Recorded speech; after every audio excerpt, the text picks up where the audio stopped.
Bismillahirrahmanirrahim. Assalamualaikum warahmatullahi wabarakatuh. Salam sejahtera bagi kita semua. Dalam menyambut Hari Pahlawan 10 November 2019, saya atas nama Teguh Dede Faisal SD, keturunan Kejerun Pulomas, di mana dalam hal momentum Hari Pahlawan ini, kita selaku generasi penerus bangsa jangan mudah untuk melupakan sejarah-sejarah para tokoh-tokoh pejuang nasional, khususnya tokoh-tokoh pejuang wilayah Tanoh Alas yang mentua ini.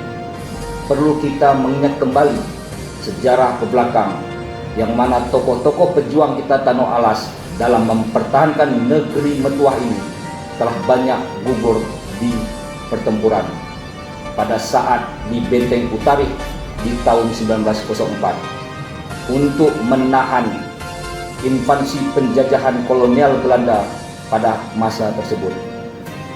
Semoga dengan Hari Pahlawan ini, kita sebagai generasi bangsa Indonesia, marilah bersama-sama menjaga persatuan dan kesatuan di dalam bingkai NKRI.